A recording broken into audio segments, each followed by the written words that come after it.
NFL. So start with Thursday Night Football.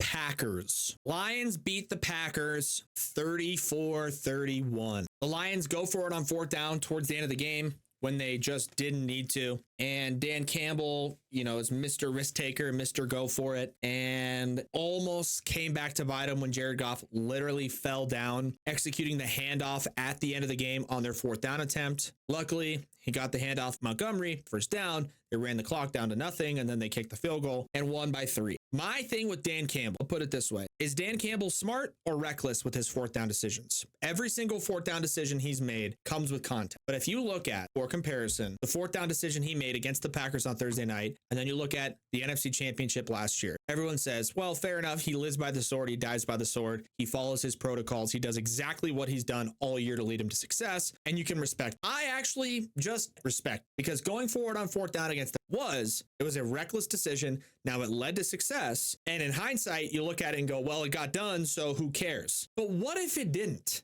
What if Jared Goff falling down led to them fumbling or not getting the first down? Then what do? Oh, you do what happened last year in the NFC Championship against the 49ers, which was going for it excessively on fourth, because you got to live by the sword and die by the sword. And it led to them losing that football game. If the Lions had kicked 2 or 3 different times in that NFC Championship, they probably walk away with a win and go to the Super Bowl. So is it reckless? Yes. Does it work sometimes? Yes. That doesn't mean it's the right decision. Just because it works doesn't mean it's the right decision. And ultimately, if the Lions want to make a deep postseason run, it's going to come to a point in the playoffs, in a crunch time situation, where Dan Campbell is just going to have to kick the field goal. He's going to have to punt. You can't go for it on 4th and 6 inside your own 30-yard line. You just can't do it. You just can't. You're going to have to play defense. You're going to have to take the 3 points. That's what championship caliber teams, that's what the Chiefs have done all year. That's led them to success. And frankly, it's what led to the Lions losing in the NFC Championship last year. I get it during the regular season. I get that the games maybe aren't as much as a playoff game, but it's going to come down to a time in the postseason for Dan Campbell as a head coach where he's just gonna have to step down from the pedestal a little bit that he's been on all year and in his entire coaching career about going for it on fourth. He's gonna have to take a step back and realize 3 points is huge here. Punting the ball, flipping the field is huge here. We got a decent defense, we got a decent kicker, like all these different considerations. It's gonna lead to their demise if they decide to go in that direction again. That's my humble opinion, but I guess we'll see. Moving on to Sunday, Jaguars played the Titans in the Crap Bowl. Jags beat the Titans 10-6. Titans are obviously trash. Jaguars are also trash, is what it is. Dolphins hosted the Jets. Little AFC East action. Dolphins beat the Jets in overtime, 32-26. Tua's played lights out since he's come back from his concussion that he sustained. And the Dolphins are 6-7, and 9-7 will probably get you in a playoff spot. Oh, but who do the Dolphins have left? The Texans, the 49ers, the Browns, and the Jets. And I said 9-7, 9-8. They could beat the Texans, they could beat the Browns, and they just beat the Jets. The 49ers might be a tough-ish game, but the 49ers have scuffled repeatedly and consistently this year, and that game is in Miami. Dolphins went out, they're 10-7. It's a playoff spot. I don't know what to tell you. Falcons played the Vikings, beat them. Vikings beat the Falcons in Minnesota. The Vikings win 42-21. Sam Darnold, 22 of 28, 347, 5 passing touchdowns. The Falcons have scuffled. Obviously, Kirk Cousins has scuffled.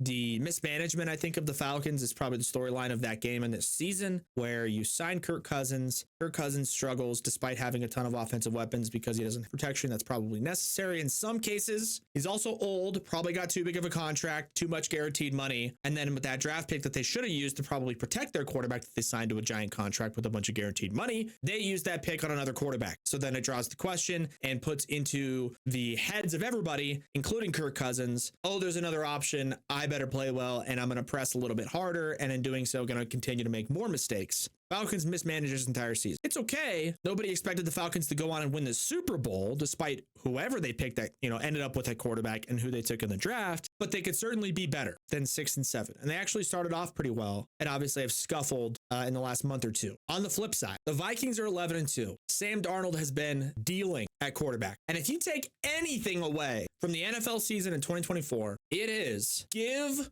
quarterbacks time to develop and give quarterbacks the benefit of the doubt, because it turns out that circumstance, situation, location, team, city, coach, and GM has just as much to do with a quarterback's success as anything else. Sam Darnold changes locations, bounces around the league, ends up in a solid organization on a team with a ton of offensive weapons and a good defensive scheme to keep their teams into games, and Sam Darnold is nasty. Bryce Young, second year in the NFL, starts to develop. You give him a little bit of time. You lower your expectations out of this unrealistic realm. Bryce Young starts to play better. Russell Wilson goes to Denver. Everyone expects the world of him. The situation doesn't work out. The circumstances aren't great. He goes to Pittsburgh, changes situations, changes circumstances, and he's nasty. All these different teams, all these different quarterbacks, all these different situations and locations are the biggest takeaway for me. You got to give guys time to develop, cool the jets a little bit, and you got to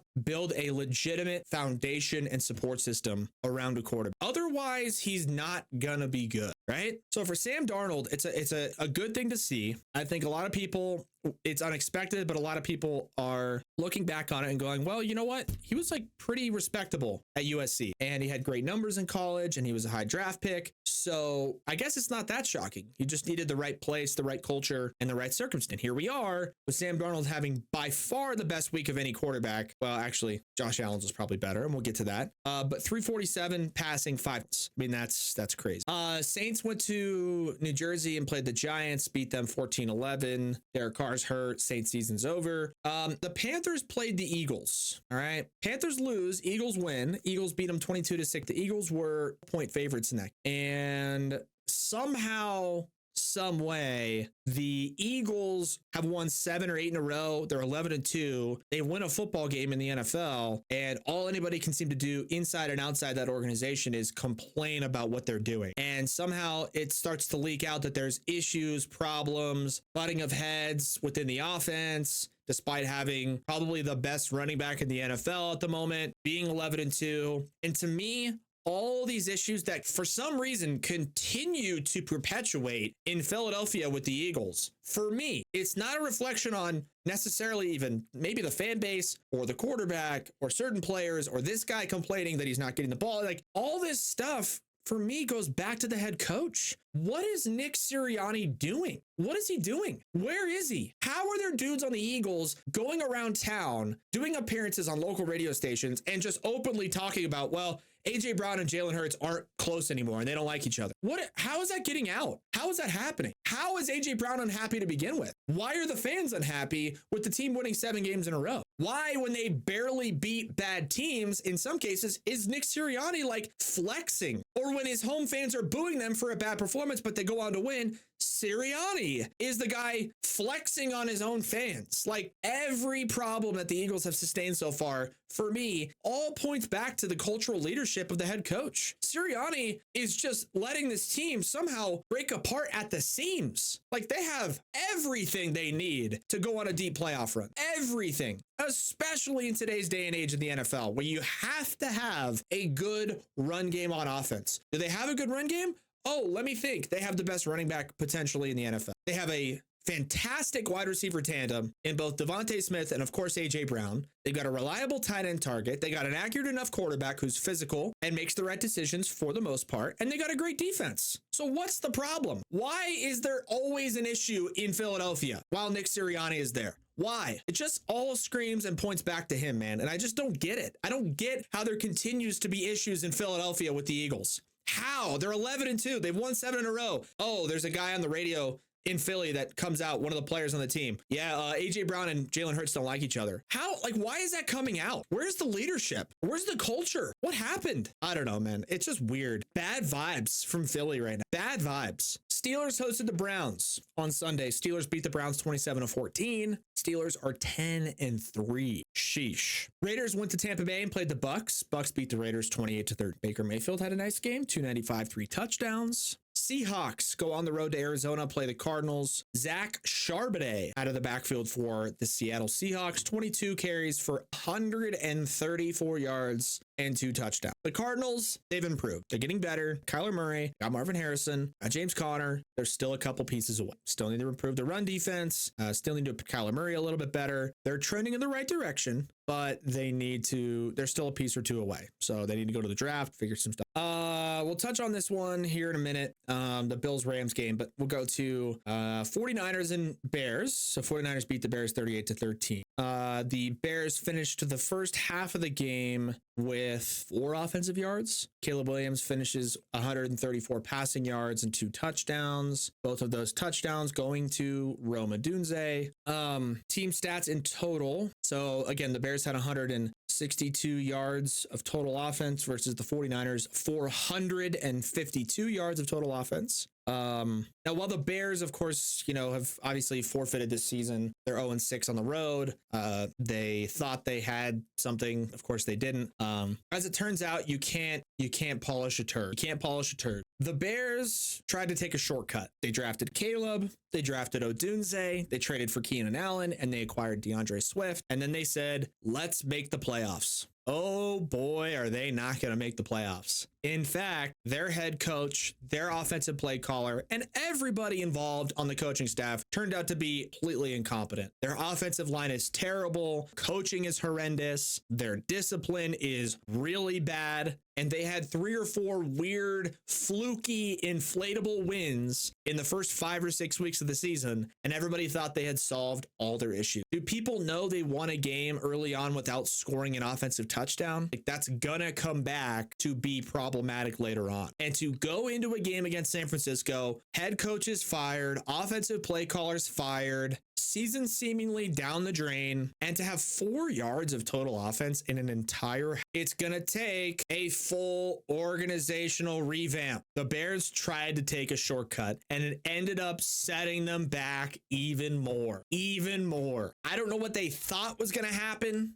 when they took a quarterback 1 and then a receiver 9, the guys that were buddies, traded for a regressing and aging Keenan Allen and a DeAndre Swift who was dispensed of from his previous team, and didn't address any of the real organizational foundational problems. The coach was a disaster. The offensive play caller was a joke. The pass protection is horrendous. The defense is inconsistent, to say the least, and is going to continue to get worse when the offense is never on the field and can't get a first down. Like, it's a complementary sport. You need all the different facets to be good, to complement each other, to work in tandem. Otherwise, it's a disaster. How would you define a disaster? I would say 4-9 with the number 1 overall quarterback, a bunch of offensive transactions, and by the way, 0-6 on the road. And a coach fired, offensive play caller fired, all in the same season. Bears, woof. 49ers, decent bounce back, but they still have some issues, right? McCaffrey's gone. Now, as it turns out, they're now 3rd running back in Garendo.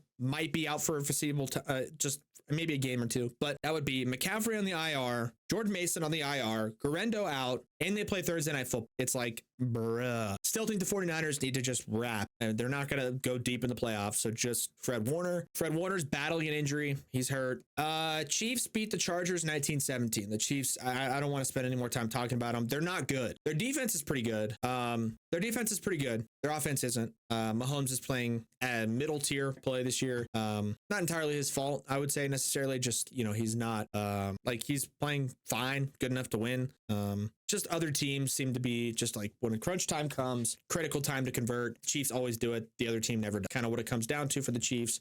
Once again, and continuously, perpetuatingly, winning by 1 possession, under 7 points, and have the lowest point differential of a team that's 12-1 in NFL history. One hopeful and potentially positive stat or thing that I saw today is the Chiefs are 0-7 against the spread in their last 7 games, despite winning all of them. Actually, they might have lost that one of those to Buffalo. Nevertheless, they're 0-7 against the spread or something in the last 7, and no team has ever won the Super Bowl while having a 6-game spread losing streak. Saw that from Adam Schefter, I believe. Maybe that's something to hold on to. I don't know. And then Monday Night Football, Bengals beat the Cowboys 27-20. But the last game to talk about here, okay, Rams and Bills. Rams and Bills. So the Bills go, obviously, East Coast to West Coast. They play the Rams. Rams win 44-42. Josh Allen has a superhero game. superhero game. He throws for 342 yards and 3 touchdowns. He runs for 82 yards and another 3 touchdowns. He has a monster offensive game and his team loses by 2. Now, the NFL is weird, and this game doesn't hold all the weight in the world. But what I will say is if the Bills are losing any games while scoring 42 points and getting that type of performance from Josh Allen, that's going to become an issue. And I'll go as far to say this. It's a narrative we push on this show time and time again. Are wins a quarterback stat? The answer is no. They're not a quarterback. What do you mean? The best quarterbacks go on to win. They have a tendency of winning football games and having success. How about I read you 2 stat lines of 2 different quarterbacks side by side from NFL Week 14, and you tell me which quarterback won and which quarterback lost. Quarterback A, 24 for 37, 210 passing yards, and 1 passing touchdown. He also rushed 4 times for 17 yards. That's quarterback. Quarterback B, 22 of 37, 342 yards, 3 touchdowns passing, and also ran 10 times for 82 yards and 3 rushing touchdowns. Which quarterback won and which quarterback lost? The quarterback that threw for 240 with 1 passing touchdown, or the quarterback that threw for 340, 3 passing touchdowns, had 3 rushing touchdowns, and accounted for in total 6 total TDs. Which quarterback won, which one lost? Because we all know the answer and we all know what I'm referring to. Mahomes was the first quarterback, Josh Allen was the second. Mahomes got the win, Josh Allen lost. Quarterback stats or wins are not a quarterback stat. They're just not. They're not. They can't be. It's impossible to quantify winning and losing based on a quarterback. Because Josh Allen, my God, did he do everything it took to win against the Rams in Week 14. And yet he didn't. Why? Because he doesn't play defense. Because he doesn't play special teams. You get a blocked punt for a touchdown. You get a dynamic offense on the other side of the ball. His defense seems to be overmatched, and the Bills lose. Wins are not a quarterback stat, and anybody who uses them as a defining metric of evaluating quarterbacks and their success, you just don't know ball. You don't know ball. Because if it were wins and losses determine how good a quarterback is, then last week, Mahomes was better than Josh Allen. When in fact, that's not true. And everyone knows it. So stop using it. Stop complaining. Josh Allen, by the way, on track to win MVP. On track to win MVP. Guys, dominate. That's it, guys. That's all we got.